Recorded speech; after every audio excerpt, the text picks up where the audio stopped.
We'll start with Mark Medina. Hey, Ty, good to see you. What's up, Mark?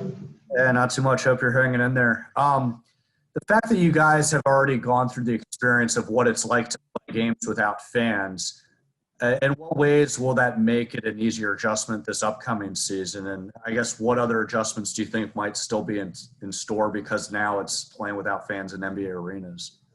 We just have to have the right mindset. I think every team is having to deal with it. It's not just us.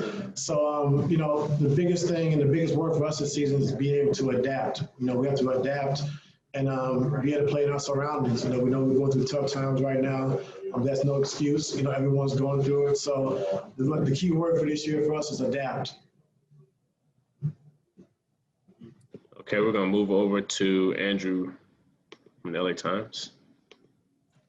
Hey, Ty, in your playing career, I'm curious to build off that. Who is the coach who maybe left the biggest impact on you in terms of making you feel like you were adaptable, flexible, kind of prepared for whatever came your way? I had a lot of great coaches. It's hard to say. I took a lot from Phil Jackson. I took a lot from Scott Skiles, who I respect a lot. Doc Rivers, both Van Gundy's, Jeff and Stan. Doug Collins. So I had a lot of great coaches, but I just try to pull from each guy. I try to pull from each coach and try to learn a little bit from each person. And being prepared wise, I think Phil was more because, he always challenged you mentally, every single day. We had different exercises. We was in the war room and we had, different exercises we had to do in the war room. We had yoga sessions. We had meditation sessions. So I think as a young player, being 20 years old, 21 when I came into the league, being challenged mentally like I did with Phil, I would probably say that was the biggest and that was the most. Is that, I guess, how do you like to challenge guys now, like in terms of getting them out of their comfort zones to feel like when it's time to adapt in a high stakes game, like you can really push those buttons? Like is there like a go-to way you try to get guys prepared for that? Well, I got to fill this team out. It's a different situation, but these guys have done it. They've been on a big stage and performed and making big shots and been in big moments where they made key plays. So my job is just to get them in the right position, the right spot, and make sure they're comfortable. But we have guys on the team who's been in those positions and they've been successful. So we just got to keep doing it and just keep moving forward. Okay, we're going to move over to Justin Russo. Hey, Ty. Good to see you. Justin, how you doing? Good. How you doing? Good.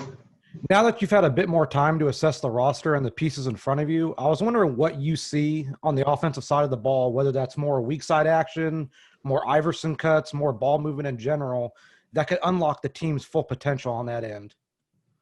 I think change the size of the floor. I've always been a big guy, a big fan of just, playing through our best players, our best offensive players, and then those guys making plays for everybody else. And the biggest thing for us right now is just, what we've been learning the last few days is how to play after the play. We call a play for Kawhi, PG, Lue, any of our guys, Luke, Marcus, that when we don't have it and they make a pass out of the play, that we're able to continue to keep playing without getting stuck and getting stagnant. So that's been our main focus the last, 3 or 4 days of just teach us how to play after the play, and guys are doing a good job of picking that up. Okay, we're going to move over to Charlie. Good morning, Ty. Charlie. Good.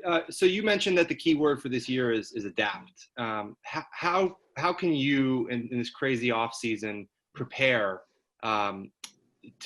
to be ready to adapt? What do you do using what you learned last year from the team being around and also this truncated off season?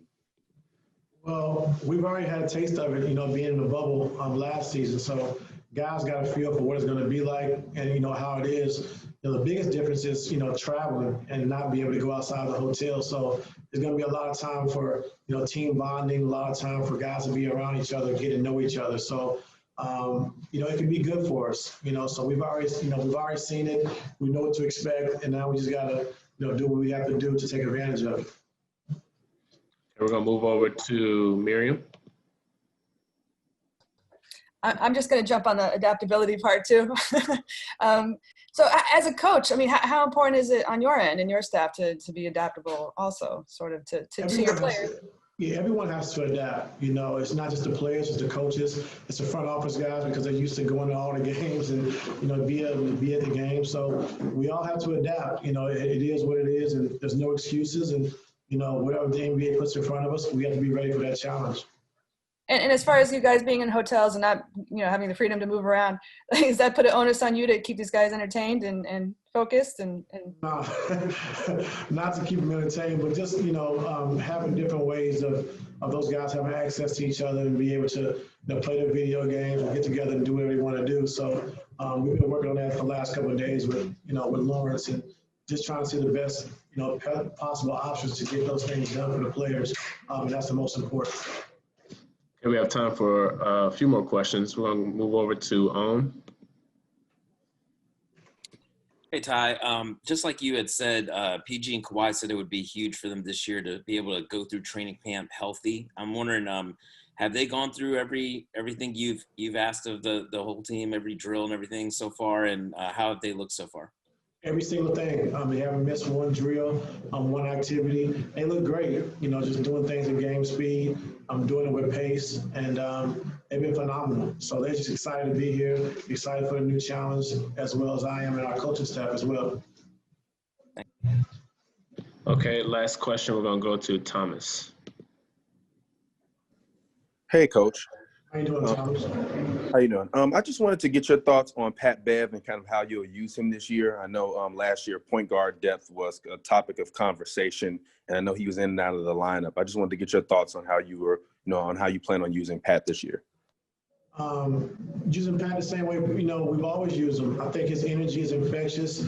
I think we have a guy like Pat Beverly who, you know, he can come out at the end of the game, have 0 points and 0 shots, and he's the happiest guy in the locker room. You know, you just don't find a lot of guys like that anymore. So just, you know, his personality, who he is as a player, as far as defensively, you know, bringing the intensity every single night. And he sets the tone for us every night. That's who he is. And that's a big part of our team, and we need that. So, you know, finding guys like Pat, you know, it's not a lot of guys like that out there who can, like I said, can take over a game and have an effect and an impact on the game without scoring a point. And then you go into the locker room, he's the happiest guy in the locker room. So you love to have those kind of guys as a coach. All right, thanks, Coach. That's all I have for you today. Yes, sir.